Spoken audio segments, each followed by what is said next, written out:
You're listening to the CyberWire Network, powered by N2K.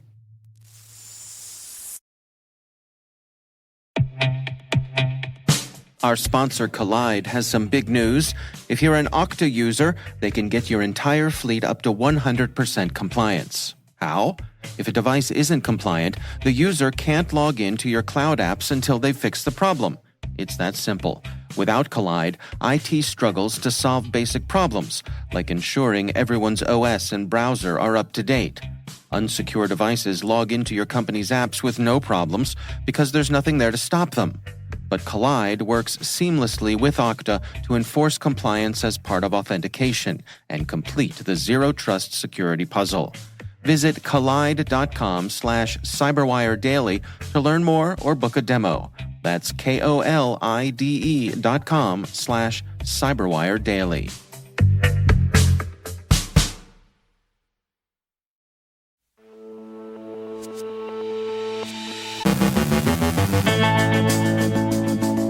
Discord sees a third-party data breach. Black Basta conducts a ransomware attack against technology company ABB.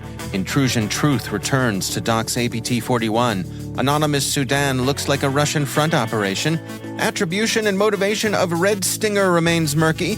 CISA summarizes Russian cyber offenses. Remote code execution exploits ruckus in the wild. Our guest is Dave Russell from Veeam with insights on data protection. Matt O'Neill from the U.S. Secret Service on their efforts to thwart email compromise and romance scams. And espionage by way of comments on YouTube.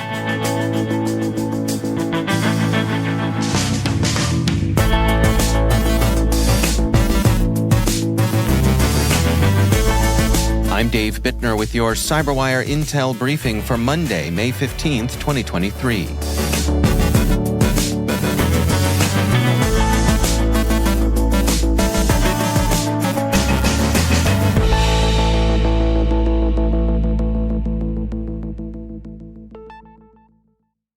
Bleeping Computer reports that Discord, the well-known voice-over IP and instant messaging social platform, has experienced a data breach through the compromised account of a third-party support agent.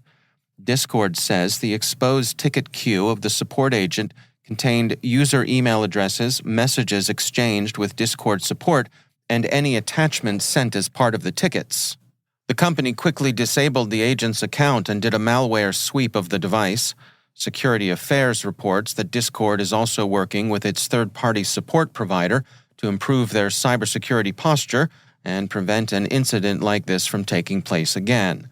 Discord told affected users that they believe the risk from the breach is minimal, but that they advise vigilance against potential fraud or phishing attempts.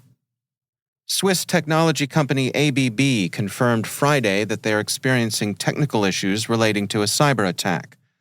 Bleeping Computer reports that the Black Basta ransomware gang was behind the attack, but ABB has yet to confirm this. The outlet reports that employees have noted that the attack has impacted the company's Windows Active Directory, affecting hundreds of devices. ABB seems to remain mostly operational. An ABB spokesperson told CISO the vast majority of its systems and factories are up and running, and ABB continues to serve its customers in a secure manner. The Washington Post reports that Intrusion Truth, the anonymous bloggers who've made a specialty of exposing Chinese Ministry of State Security cyber operations, resurfaced last week to publish an account of APT-41's recent activities.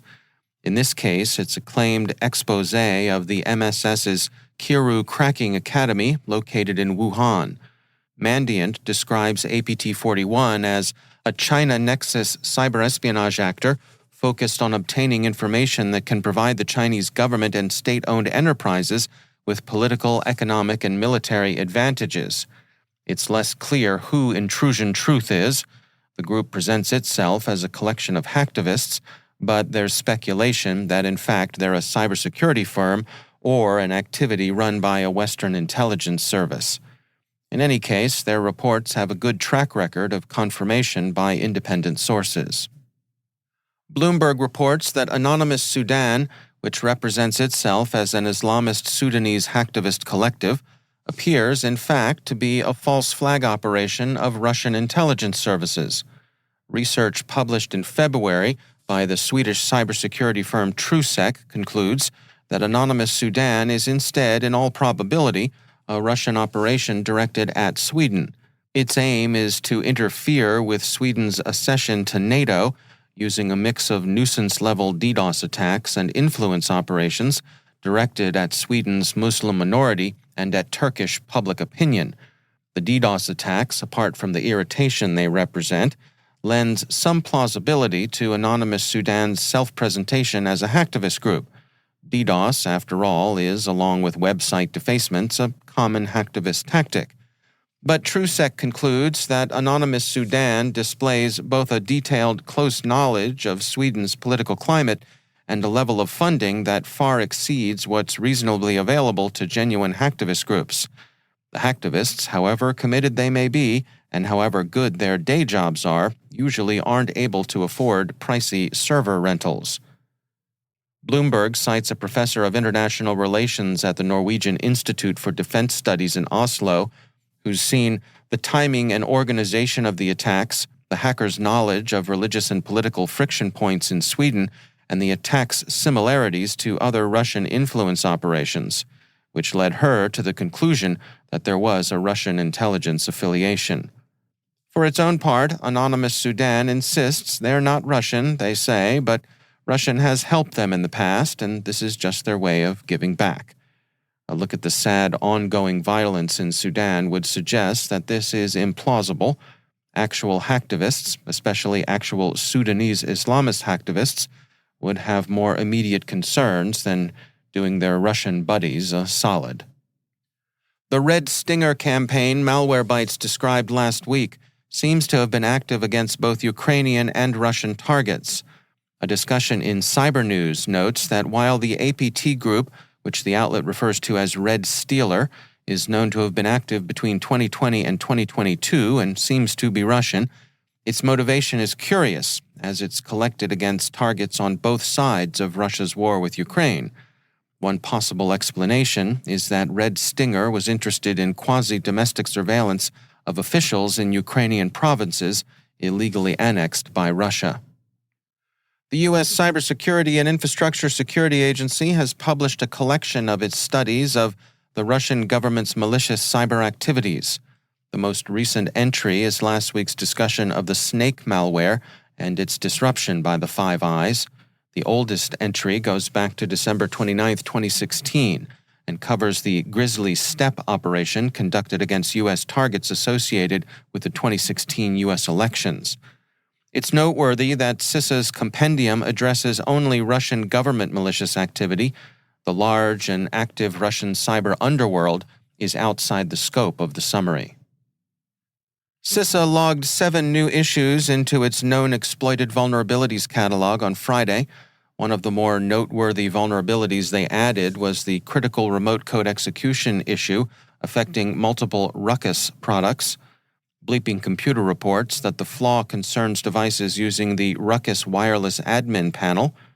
The vulnerability, while first acknowledged in February, has probably not seen many patches on vulnerable Wi-Fi access points, which in these attacks have been targeted by Andoriu bot malware. The malware, once within the system, adds the compromised device to a botnet for use in DDoS attacks. Ruckus released a security bulletin in February that was updated last week, detailing the almost 60 devices impacted and the patches that are available. Many end-of-life devices, however, have no patch available. And finally, dead drops used to use things like trash bags beneath North Virginia footbridges, maybe signaled with a chalk mark on a mailbox or some chewing gum on a lamppost. Now they can use comments in YouTube videos. The Suwon District Prosecutor's Office has charged 4 members of the Korean Confederation of Trade Unions with spying for North Korea. The South Korean trade unionists are accused, according to NK News, of communicating with their handlers by leaving a prearranged comment in a YouTube tutorial video. The KCTU members are accused of violating the Republic of Korea's National Security Act through both espionage and serving as agents of influence. The alleged influence is incitement of anti-Japanese and anti-American sentiment. Interestingly, not all of the signaling was digital. The 4 accused also allegedly used old-school tradecraft that would be familiar to any reader of spy novels from Jean Le Carré.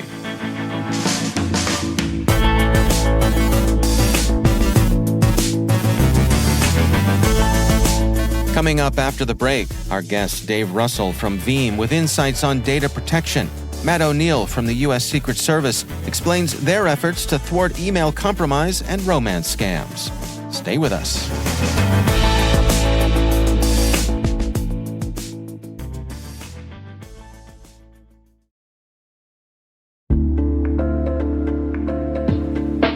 And now, a word from our sponsor, Mimecast.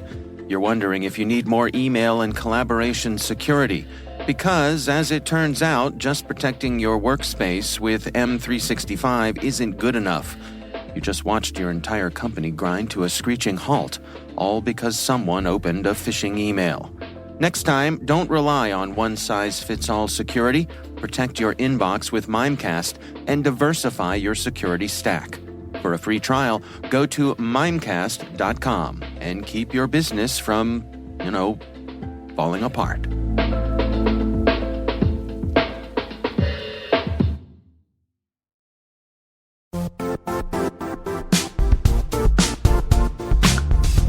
Expel knows security isn't a checkbox. It should empower your business to minimize risk, identify and address threats, and grow. What's Expel's secret? It's technology and people working together to make security easy to understand, use, and continuously improve. Powered by their security operations platform, Expel offers managed detection and response, vulnerability prioritization, phishing, and threat hunting. It's security that makes sense. Learn more about Expel, hear what customers say about the visibility and fast outcomes they get, or request a free trial at expel.com/cyberwire.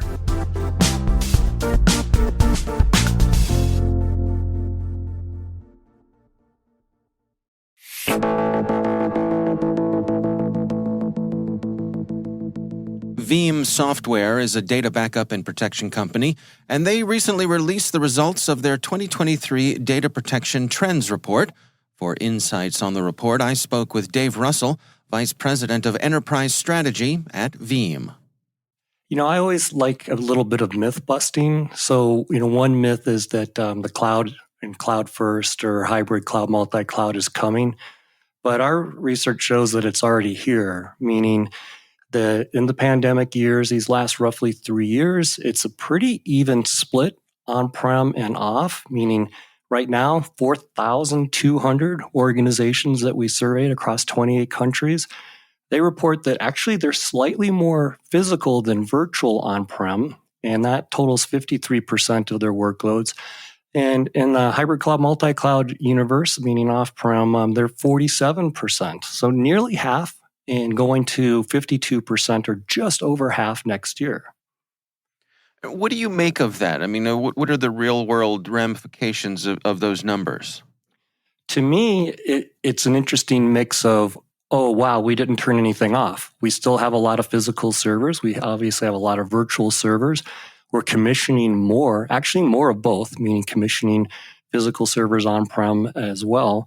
But we're also expanding out into the cloud. And when we say a word like cloud, it actually means many, many different things. It could mean infrastructure as a service. Most of us have multiple software as a service applications that we're running, maybe PaaS applications as well. So if you're an administrator trying to get your arms around that, or if you're a C-level person, a CIO or a Chief Information Security Officer, you've got an awful lot to contend with. Let's dig into some of the other things the report covers here. You touch on data protection and disaster recovery. What sort of things are you tracking there? Yeah, well, selfishly being a data protection vendor, we really want to know what the market's feeling and thinking, both in terms of what do they seek but also what would drive them to change. And the reality is there's a lot of frustration. And I should mention, this is a blind survey, meaning no one knew that Veeam was asking the questions. And it's certainly not just Veeam customers. In fact, Veeam makes up fewer than 8% of those 4,200 respondents, and that's by design. So one of the things that really struck me, or shook me, I guess I should say, is that organizations self-report. The administrators say that they think they have a protection gap in terms of how much data they would lose in a recovery scenario, and a gap in terms of how long it would take them to get the data back. And in fact, those numbers are 79% not going to hit my data loss objectives, meaning I'm going to lose more data, and 80%, I don't think I can get the data back in time in which the business expects it to be. So if the administrators, those that are actually in charge of the systems, are reporting, hey, I don't think we can do this, that's a pretty unnerving set of statistics. And what is the impediment here? I mean, what's keeping them all from closing that gap? Yeah, in part, it's what we mentioned around the different types of deployments. But the other thing that really was interesting to me is we've been asking now for the last 3 years, what was the number one, and please rank all causes of unplanned outages? And what's amazing is all of the things that literally for half a century we've worried about in the data center, like server outages, network misconfiguration, etc. Those things still happen with amazing frequency, despite the rise of, redundant power supplies and high mean time to failure components. We still have those things happening. But what rose to the top the last 2 years has been cybersecurity. So now you've got to worry about all kinds of configuration issues and component failures, as well as cyber. And when we added all that up, it actually, if they can check all, it adds up to 500%. So that means on average, there are 5 different things taking down a server in a 24-month period. What is your sense in terms of the folks who are responsible for protecting these systems being able to tell that story and get the resources they need to the powers that be at their organizations? In a strange way, I think that story or situation is getting better. And what I mean by that is now I'm going on 34 years, I've been in the backup space. I always felt like organizations were not nearly as recoverable as they thought they were. And yet the data that I just rattled off shows a protection gap, a recovery gap in terms of time. But it was easy to kind of kick the can down the road, meaning we'll get to that later. And the reason why was because we historically, as an industry, we only recovered or restored 3 to 5% of the data that we backed up. And the trick, of course, was you didn't know which 3 to 5%, and you didn't know when you would need it. Now comes cyber, where literally, without warning, 100% of your production data could have to be recovered. And then within a period of a couple months, you might get hit again. In fact, unfortunately, the odds are not in your favor in terms of not getting hit. So that has elevated the situation to literally a board level concern. No board typically ever wants to talk about or much less think about backup and recovery. But if that is your last line of defense to keep your business operational, now it's no longer a luxury item. Well, based on the information that you all have gathered here, what is your practical advice to folks? What are the words of wisdom here? Yeah, the number one thing I always like to say is, download the report and read it. You owe it to yourself to get educated.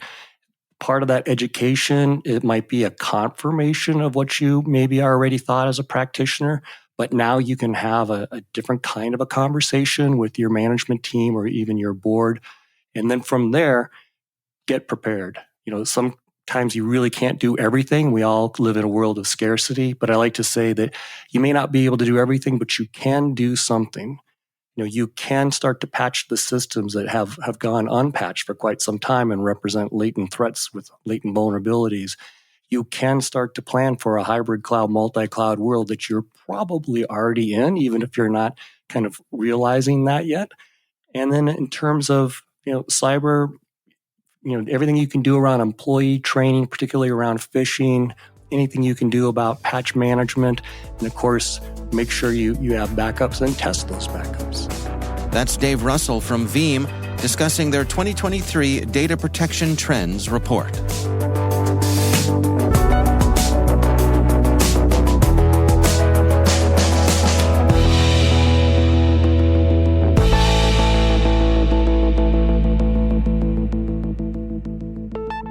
And I'm pleased to be joined once again by Matt O'Neill. He is Deputy Special Agent in Charge for Cyber with the United States Secret Service. Matt, welcome back. Thank you. I want to touch today on some of the work you and your colleagues are doing when it comes to business email compromise and romance scams. Can we start off with just some definitions here? How do you all describe these particular types of capers? So business email compromises, or BECs, and romance scams are very much interrelated. So in a business email compromise, typically there are several sort of areas where fraudsters could prey upon victim organizations or individuals. The first would be a CEO impersonation scam, where they will contact somebody in the organization claiming to be the CEO and ask them to move money. Typically, the sort of tactics that they'll use is they'll try to put pressure on the individual who can send the money to say, hey, this has to happen immediately. Don't tell anybody because it could ruin whatever deal that is being done. And, oh, by the way, I'm going to be out of pocket for the next 12 to 24 hours, and I expect it to be done by the time I get back. Are these the ones I hear, I need you to go get me some gift cards? Is that often part of this as well? No, that not typically in a business email compromise, but that is a whole other sort of adjacent scam. Okay, that does. It's hard to keep track, Matt. Yeah, there's a lot of them, and then also invoice-related scams where typically, just like the majority of all of cyber incidents that we see, it starts with phishing attacks and gaining access into emails, and then looking for invoices that a victim organization would receive or send, and then trying to either change the routing coordinates of where the invoice was going to get paid. And then a lot of times what will happen is it'll be several days or a week later where the victim organization will reach out to whoever they're doing business with and ask them, where's my money? Right. And they'll say, well, we sent it to that new routing at, that new financial institution, to which then they'll contact the Secret Service or the FBI, but largely it's too late.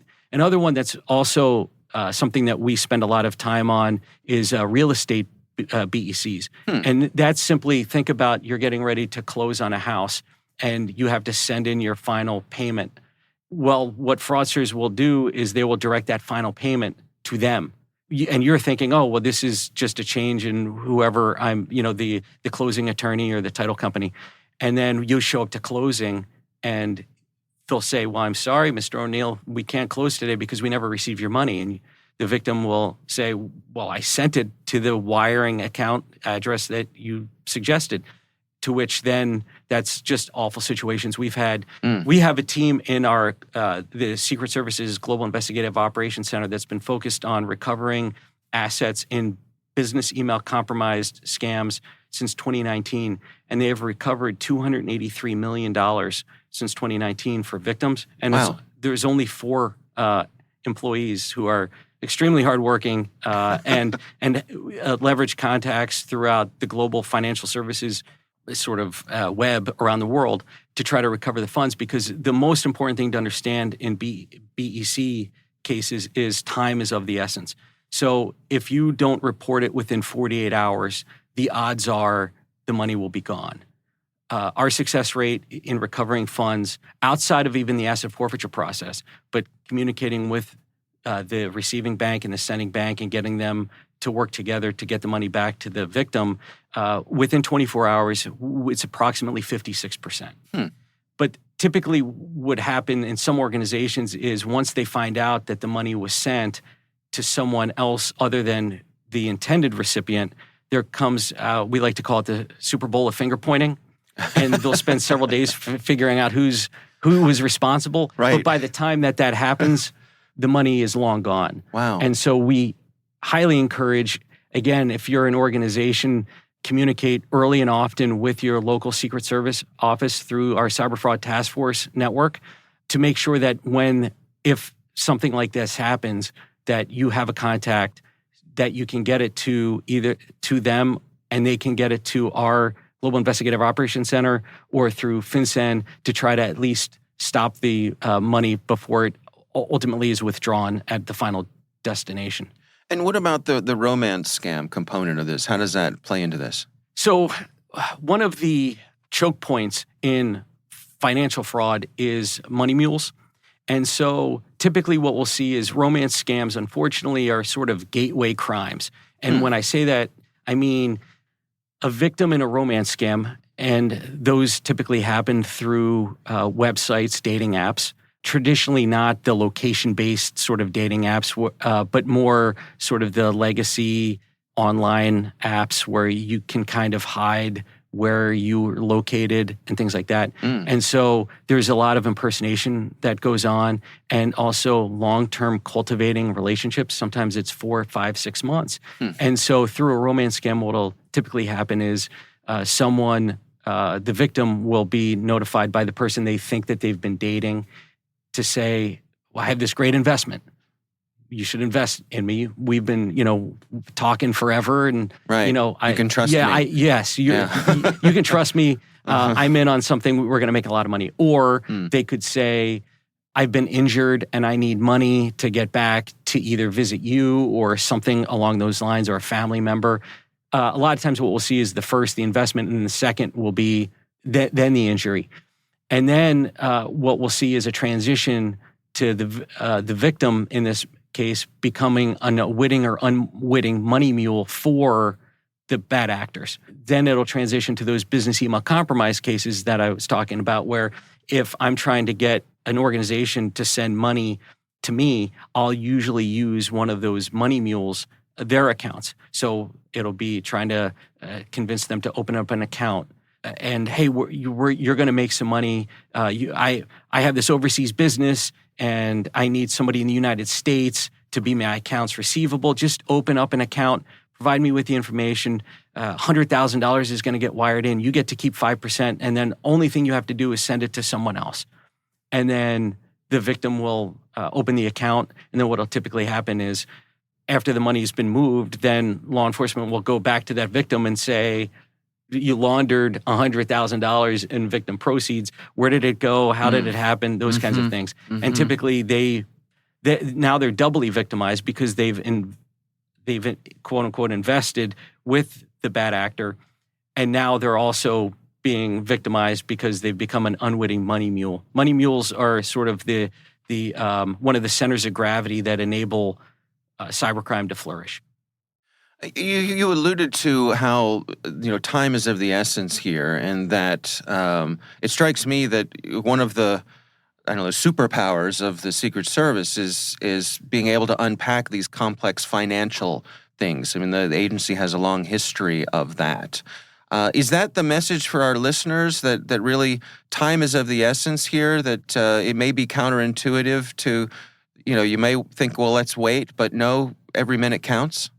Yes, for a victim or any organization that engages in sending wires and that sort of thing, the most important thing is to know, A, that this fraud is rampant and it is continuing to grow year over year. So you can anticipate at least attempts to be made to your organization. The good cyber hygiene is always sort of clearly recommended. Yeah. But ultimately, yes, time is of the essence. And typically after 72 hours, the odds of you getting your money back are very slim. So developing the relationships before the bad day happens with your local Secret Service office, your local FBI office. Again, it doesn't matter to us. As it's often said, cyber is the ultimate team sport. It's our job to work together. It's not your job to figure out, do I call the FBI on this or the Secret Service on this? Right. Just call somebody and we'll work it out on our end. All right, fair enough. Matt O'Neill is Deputy Special Agent in charge for cyber with the U.S. Secret Service. Matt, thanks so much for joining us. Thank you for having me.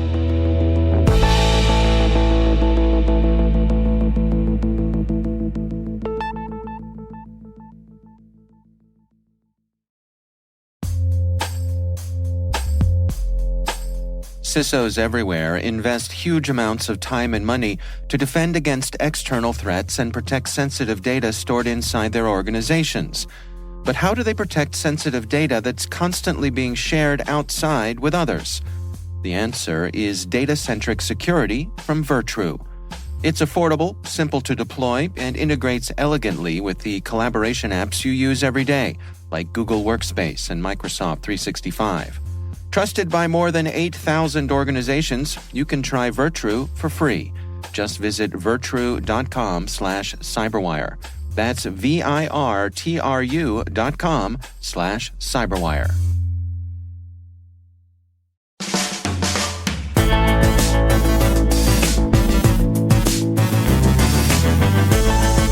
And that's the CyberWire. Don't forget to check out the Grumpy Old Geeks podcast, where I contribute to a regular segment. I join Jason and Brian on their show for a lively discussion of the latest security news every week. You can find Grumpy Old Geeks where all the fine podcasts are listed. We'd love to know what you think of this podcast. You can email us at cyberwire@n2k.com. Your feedback helps us ensure we're delivering the information and insights that help keep you a step ahead in the rapidly changing world of cybersecurity. We're privileged that N2K and podcasts like the CyberWire are part of the daily intelligence routine of many of the most influential leaders and operators in the public and private sector, as well as the critical security teams supporting the Fortune 500 and many of the world's preeminent intelligence and law enforcement agencies. N2K Strategic Workforce Intelligence optimizes the value of your biggest investment, your people. We make you smarter about your team while making your team smarter. Learn more at n2k.com. This episode was produced by Liz Irvin and senior producer Jennifer Iben. Our mixer is Trey Hester, with original music by Elliot Peltzman. The show was written by John Petrick. Our executive editor is Peter Kilpie, and I'm Dave Bittner. Thanks for listening. We'll see you back here tomorrow.